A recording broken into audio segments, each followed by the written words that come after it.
श्री स्वामी समर्थ. स्वामी महाराज तुमच्या सर्व चांगल्या इच्छा पूर्ण करो ही स्वामींच्या चरणी प्रार्थना करते आणि आजच्या या नवीन व्हिडिओला सुरुवात करते.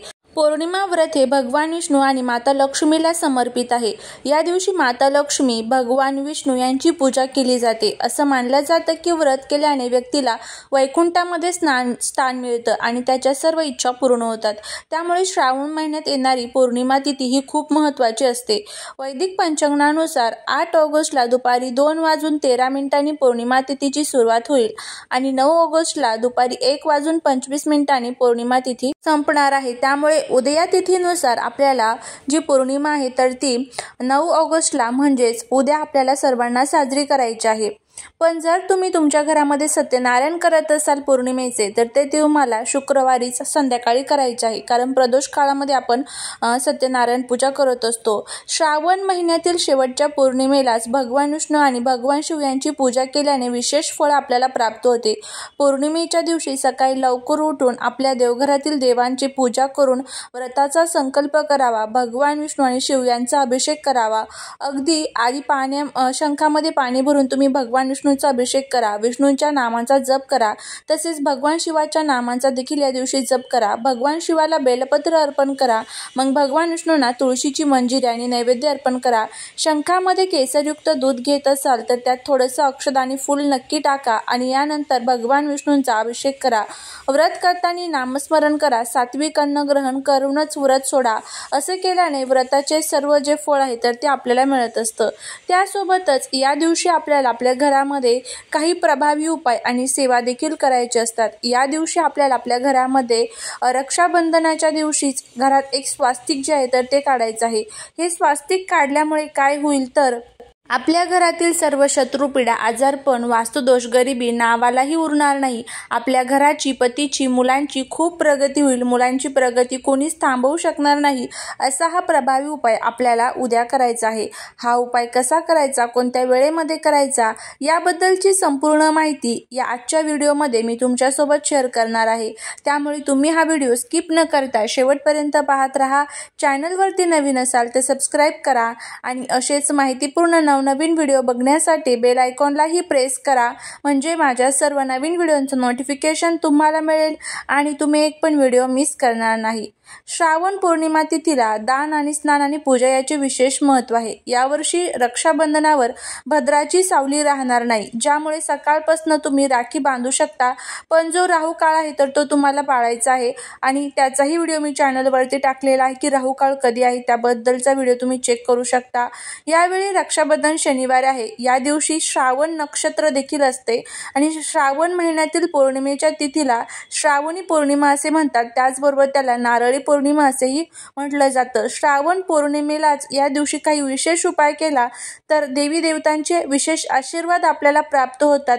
त्यामध्ये श्रावण पौर्णिमेच्या दिवशी काही प्रभावी छोटे छोटे उपाय करायचे तेही देखील आपण बघणार आहोत. त्यामध्ये तुम्हाला शिवलिंगावरती पंचामृताने अभिषेक करायचा आहे. बिल्वपत्र, पांढरी फुले, धतुरा अर्पण करायचा आहे. या उपायामुळे भगवान शिवाचे आशीर्वाद मिळतात. सर्व अडथळे दूर होतात. श्रावण पौर्णिमेला रक्षाबंधनाचा सण असतो, म्हणून या दिवशी भावाच्या मनगटावर राखी बांधण्यापूर्वी भावाला रोळी आणि अक्षदाने तिलक लावा आणि भगवान विष्णूंचे ध्यान करा आणि त्याच्या दीर्घायुष्यासाठी, आनंदासाठी आणि सुरक्षिततेसाठी प्रार्थना करायची आहे.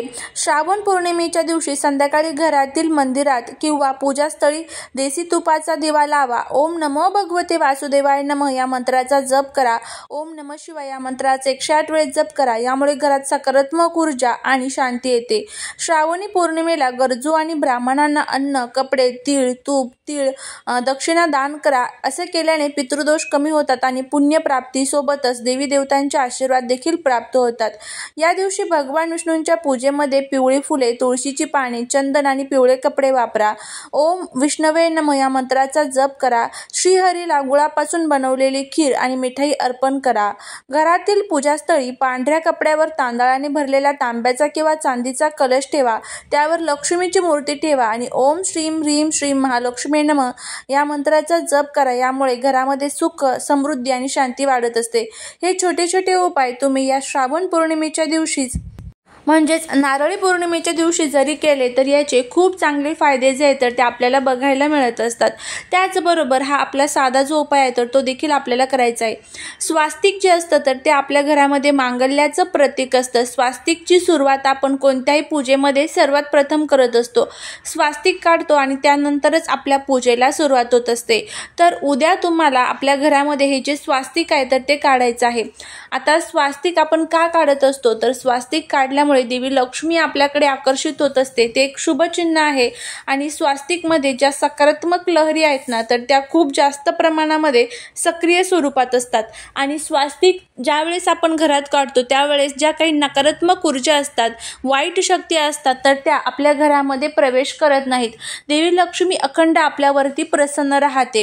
जर तुम्हाला एखाद्या शत्रूचा खूप त्रास होत आहे, सतत तुम्ही आजारी पडत आहात, घरामध्ये काहीतरी वास्तुदोष किंवा सतत घरामध्ये पैशांच्या अडचणी तुम्हाला जाणवत असेल, तुमच्या घराची, पतीची, मुलांची प्रगती जी आहे तर ती थांबून गेलेली असेल, खूप कष्ट करताय, मेहनत करताय पण तरीही कष्टाचं, मेहनतीचं फळ जे आहे तर ते तुम्हाला मिळत नसेल, तुमच्या मनामध्ये ज्या काही इच्छा आहेत तर त्या इच्छा तुमच्या पूर्ण होत नसेल, त्याचबरोबर घरामध्ये सतत भांडण, क्लेश, कलह जे आहे तर ते होत असेल, पती पत्नीमध्ये सतत भांडण जे आहे तर ते होत असेल, अशा तुमच्या अनेक समस्यांसाठी तुम्हाला हा जो उपाय आहे तर तो करायचा आहे। आता हा उपाय कसा करायचा, कोणत्या वेळेमध्ये करायचा याबद्दलची संपूर्ण माहिती आज या व्हिडिओमध्ये मी तुमच्यासोबत शेअर करणार आहे। त्यामुळे तुम्ही हा व्हिडिओ स्किप न करता शेवटपर्यंत पहा। चॅनलवरती नवीन असाल तर सबस्क्राईब करा आणि असेच माहितीपूर्ण नवनवीन व्हिडिओ बघण्यासाठी बेल आयकॉनलाही प्रेस करा, म्हणजे माझ्या सर्व नवीन व्हिडिओंचं नोटिफिकेशन तुम्हाला मिळेल आणि तुम्ही एक पण व्हिडिओ मिस करणार नाही। त्याचबरोबर कमेंटमध्ये जय माता लक्ष्मी लिहिला अजिबात विसरू नका। आता तुम्हाला काय करायचं आहे, या दिवशी सकाळी लवकर उठून स्वच्छ आंघोळ करून सकाळीच 10 वाजायच्या अगोदर हा उपाय जो आहे तर तो तुम्हाला करण्याचा प्रयत्न करायचा आहे। यासाठी तुम्हाला एका वाटीमध्ये हळद आणि कुंकू जे आहे तर ते एकत्र घ्यायचं आहे। बघा, हळद आणि कुंकू एकत्र घ्यायचं, फक्त हळद किंवा फक्त कुंकू घ्यायचं नाही। आणि यामध्ये तुम्हाला गंगाजल जे असतं तर ते टाकायचं आहे। गंगाजल नसेल तर गोमूत्र सुद्धा तुम्ही टाकू शकतात किंवा मग तुमच्याकडे गुलाबजल वगैरे असेल तर ते सुद्धा तुम्ही त्यामध्ये टाकू शकता। अशा पद्धतीने आपल्याला याची पेस्ट तयार करून घ्यायची आहे। त्यानंतर आपल्याला स्वास्तिक काढायला सुरुवात करायची आहे। आता स्वास्तिक आपल्याला कुठे कुठे काढायचं आहे तर बघा, सर्वात पहिलं जे स्वास्तिक आहे ना तर ते आपल्या घराचा जो मुख्य दरवाजा असतो बघा, मुख्य दरवाजामधनं चांगल्या वाईट आपल्या घरामध्ये गोष्टी ज्या आहेत तर त्या घडत असतात। त्यामुळे मुख्य दरवाजाच्या बरोबर मध्यभागी एक स्वास्तिक काढायचं, मध्ये 4 डॉट द्यायचे, कडेने ज्या 2-2 रेषा असतात त्याही द्यायच्या। आणि त्याशिवाय स्वास्तिक आपलं पूर्ण होत नाही, त्या आपल्या मर्यादा असतात, हे लक्षात ठेवा।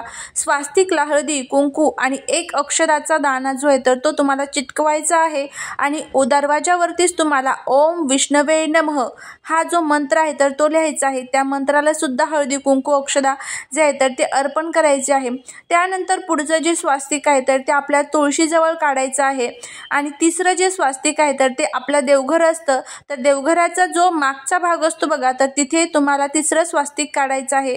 चौथं स्वास्तिक जे आहे तर ते आपले जे किचन आहे तर त्या किचनच्या बरोबर जे भिंत असते तर त्या भिंतीवरती तुम्हाला चौथं स्वास्तिक काढायचं आहे।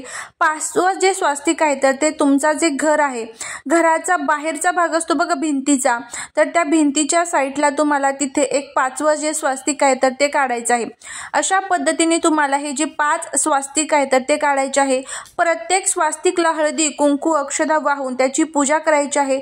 एक अक्षदाचा दाना चिटकवायचा आहे, त्याशिवाय पूजा पूर्ण होत नाही। अशा पद्धतीने हा जो स्वास्तिकचा उपाय आहे तर तो तुम्ही करून बघा। यामुळे कितीही तुमच्या घरामध्ये अडचणी असेल, वाईट शक्ती तुमच्या घरामध्ये येत असेल तर ते सर्व शक्ती, दोष, दारिद्र्य जे आहे तर ते दूर होत आणि तुम्हाला दिसून येतील।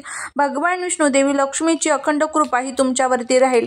करून बघा, फायदा होईल। झालेली सेवा ही महाराजांच्या चरणी रुजू करते।